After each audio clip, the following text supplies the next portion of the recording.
Audio Jungle.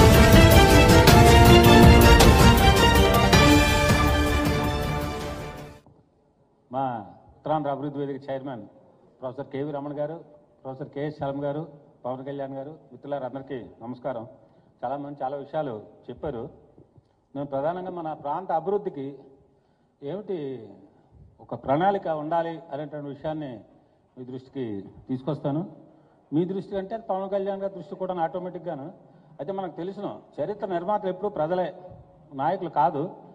నాయకులతో పాటు సైన్యం ఉంటేనే ఏదైనా యుద్ధం జయప్రదం అవుతుంది. అందువల్ల ఆ పార్టీ పేరే జనసేన పార్టీ కాబట్టి తప్పకుండా జనంతోనే సేన ఉంటుంది. ఆ రకంగా కొన్ని అభివృద్ధి విషయాలు మీ దృష్టికి తీసుకొస్తాను. మనం ఉత్తరాంధ్ర వెనుకబాటు అన్నది ఒక్క సెంటెన్స్లో చెప్పచ్చండి, మొత్తం అందరికీ అర్థమయ్యేటట్టుగాను. ఏమిటంటే పావర్టీ ఎమిస్ట్ ప్లెంటీ, పావర్టీ ఎమిస్ట్ ప్లెంటీ, అది ఉత్తరాంధ్ర వెనుకబాటు. అన్నీ ఉన్నాయి, అల్లు నోట్లో శని అంటాం మన తెలుగులో. అది అన్నీ ఉన్నాయి మనకి, కానీ అభివృద్ధి లేదు. అన్నీ ఉన్నాయని ఎందుకు చెప్తున్నామంటే మన రాష్ట్రంలో మిగిలిన ఏ ప్రాంతానికి లేనటువంటి గొప్ప ప్రకృతి వనరులు మనకు ఉన్నాయండి. 353 కిలోమీటర్ల సుదీర్ఘమైనటువంటి తీర ప్రాంతం మనకి ఉంది. అలాగే దట్టమైనటువంటి అడవులు కూడా మనకు ఉన్నాయండి. మన ఉమ్మడి రాష్ట్రంలోనే విశాఖపట్నంలో 2326 చదరపు కిలోమీటర్ల దట్టమైనటువంటి ఫారెస్ట్ భూమి ఉందండి. అది పెద్ద న్యాచురల్ అసెట్, అది ప్రకృతి వనరు మనకి. అలాగే అత్యధిక వర్షపాతం ఉన్నటువంటి ప్రాంతం కూడా మన 3 జిల్లాలే ఉమ్మడి రాష్ట్రంలోనే. Vizianagaram, Srikakulam, Visakhapatnam first, second, third ప్లేస్లు. 3 ప్రతి సంవత్సరం మారుతాడు. ఇప్పుడు కాదండి, గత 100 సంవత్సరాల పైగా చరిత్ర తీస్తే ప్రతి సంవత్సరం కూడా 100 మిల్లీమీటర్ల పైన వర్షపాతం మనకి. ఇందాక పవన్ కళ్యాణ్ గారు చెప్పినట్టు 16 నదులు ఉన్నాయి మనకి. ఇది కాక 16 నదుల్లో ఉండేటువంటి నీళ్లు, అత్యధిక వర్షపాతం వచ్చే నీళ్లు, ఇది కాక మనకి గోదావరి నదిలో రివైరైన్ రైట్స్ ఉన్నాయి. అందులో మనకి 110 టీఎంసీల వాటా ఉందండి అందులోను, రివైరైన్ రైట్స్లోను. ఈ మొత్తం అంతా కలిపితే 325 టీఎంసీల నీళ్లు మనకి అందుబాటులో ఉంది. ఈ నీరంతా కానీ వినియోగించుకోగలిగితే 30 లక్షల ఎకరాల్లో సాగు భూమి వస్తుందండి. కానీ ఇప్పుడు ఉన్నదంతా అంతా కలిపి 10 లక్షల ఎకరాలే ఉంది. అంటే దీనికి 3 రెట్ల భూమి మనం సాగులోకి తెచ్చుకోవచ్చు. ఎప్పుడు అంటే ఈ వర్షపు నీటిని, నదుల్లో ఉన్నటువంటి నీటిని, గోదావరి నీటిని అన్నిటినీ కలిపి మనం నీటి ప్రాజెక్టుల నిర్మాణం చేసుకోగలిగితేను. అందువల్ల ఉత్తరాంధ్ర వెనుకబాటుకు ప్రధానమైనటువంటి కారణాలు 2. 1 విద్యారంగంలో వెనుకబాటు, 2 ఉపాధిలో వెనుకబాటు. విద్యలో వెనుకబాటు అనేక చోట్ల మనకు కనపడుతుంది. అది అక్షరాస్యతలో ఆంధ్ర రాష్ట్రం అట్టడుగున ఉందండి. 36 యూనిట్లు ఉంటే దేశం మొత్తం మీద 37వ స్థానం ఉంది, 33 మంది ఆంధ్ర రాష్ట్రం ఉంది. అలాంటి ఆంధ్ర రాష్ట్రంలో, హీనమైనటువంటి ఆంధ్ర రాష్ట్రంలో అట్టడుగునటువంటి జిల్లా ఏదంటే చాలా దురదృష్టం అండి. గురజాడ అప్పారావు గారు పెరిగినటువంటి జిల్లా విజయనగరం జిల్లా అండి. అందువల్ల అక్షరాస్యతలో అట్టడుగున మనం ఉన్నాం. అందువల్ల వెనుకబాటు ఎప్పుడైనా అక్షరాస్యత చాలా అవసరం.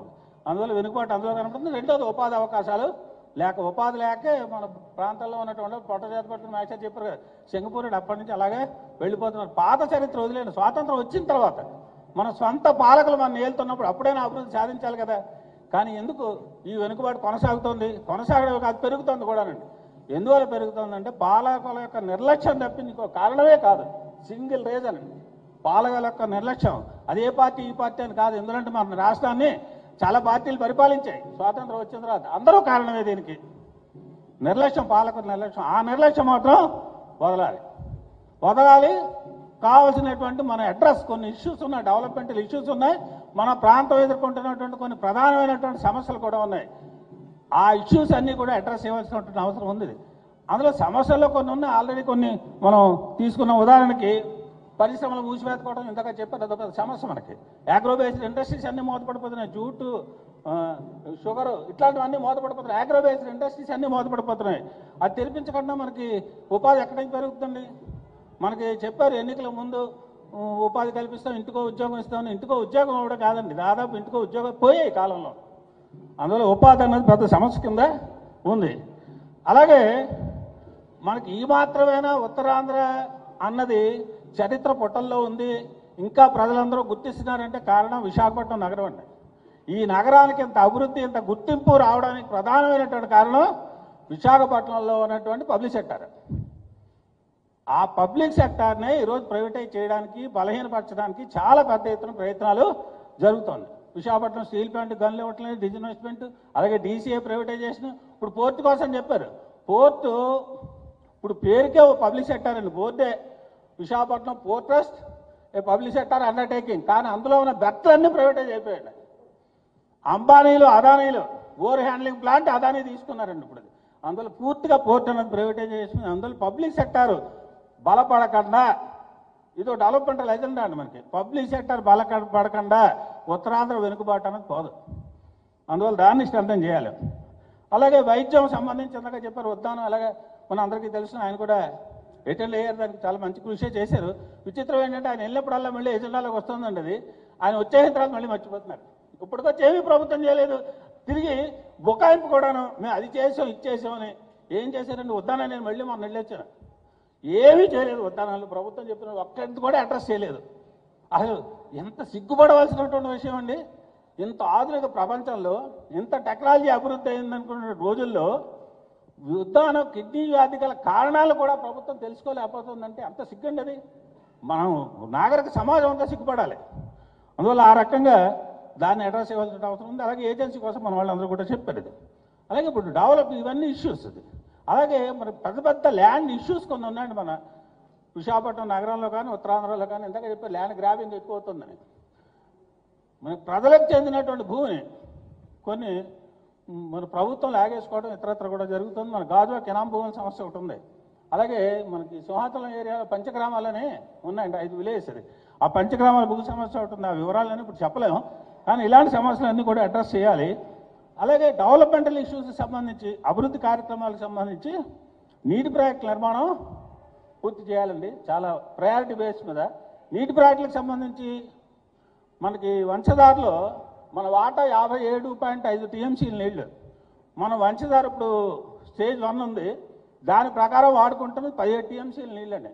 దాదాపు 40 టీఎంసీల నీళ్లు మనకు రావాల్సినటువంటి వాటా వృధాగా పోతుంది. ఇలా వృధాగా పోయేటువంటి నీళ్ళు కాకుండా వాటన్నింటినీ నిలవడ చేసుకునేటట్టుగా నీటి ప్రాజెక్టులు నిర్వహణ చేయాలి. వంశధార కానీ, నాగావళి కానీ, జంజావతి కానీ, ఇతర నదుల మీద. అలాగే ఉత్తరాంధ్ర సుజల స్రవంతి ప్రాజెక్టు గత ప్రభుత్వం ప్రవేశపెట్టింది. ఈ ప్రభుత్వం వచ్చిన తర్వాత ఇది వైబిలిటీ లేదు అని ఎత్తేయడానికి ప్రయత్నం చేసింది. గట్టిగా కొద్దిగా ఒత్తిడి రావడంతో మళ్ళీ చేస్తాం అంటున్నారు, కానీ మాటలకే కానీ చేతల్లో ఎక్కడ చేద్దాం. ఇప్పుడు విద్యారంగంలో IIM, petroleum university, tribal university అయితే ఇంకా నిధులే కేటాయించలేదు, చట్టానికి సవరణే చేయలేదు. వీటన్నిటికీ మించి శ్రీకాకుళంలో ట్రిపుల్ ఐటీ ఉంటుందండి, మీకు తెలిసే ఉంటుంది. హెచ్ఆర్లో అంబేద్కర్ యూనివర్సిటీ వెనకాల ఉంటుంది. అది క్లాసులు కూడా ఇంకా ప్రారంభించలేదు.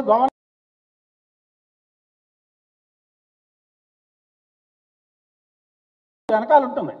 అది క్లాసులు కూడా ఇంకా ప్రారంభించలేదు. భవనాలు ఉన్నాయి, ఇన్ఫ్రాస్ట్రక్చర్ అంతా ఉంది, బిల్డింగ్లు ఉన్నాయండి. కోచింగ్ ఇచ్చే ఏపీ స్టడీ సర్కిల్ అండి. రాష్ట్రం విడిపోయింది, కానీ ఆంధ్ర రాష్ట్రంలో మాత్రం స్టడీ సర్కిల్ ఇప్పటికీ లేదు. దాన్ని ప్రారంభించుకోవడం ఇవన్నీ డెవలప్మెంట్లు. ట్రిపుల్ ఐటీ హెచ్ఆర్లో ప్రారంభించడం ఇలాంటివన్నీ ఉన్నాయి. అలాగే వీటన్నిటికీ మించి మనకు ఉత్తరాంధ్ర ప్రత్యేక అభివృద్ధి ప్యాకేజ్ ఇస్తామన్నారు. ఆ ప్యాకేజ్ పేరుతోటి ఎంత అన్యాయం జరుగుతుంది ఇలాగ దుర్గారావు గారు చెప్పారు. వాటన్నిటిని సాధించుకోవడం, ఈ రకమైనటువంటి అభివృద్ధి కార్యక్రమాలు చేపట్టేటట్టు ఈ ప్రధానమైనటువంటి డెవలప్మెంట్ ఏజెండా మీకు అందరికీ తెలియజేస్తూ ఆ రకంగా మనం భవిష్యత్తులో కృషి చేయాలని విజ్ఞప్తి చేస్తూ సెలవు తీసుకున్నాను. ధన్యవాదాలు. దీనికి సంబంధించి మేము బుక్లెట్ ఒకటి వేసాం పవన్ కళ్యాణ్ గారికి, ఆయన సమాచారం కోసం ఆయనకి ఇస్తాం. శర్మ గారికి ధన్యవాదాలు. ఇప్పుడు ఉత్తరాంధ్ర రక్షణ వేదిక నాయకులు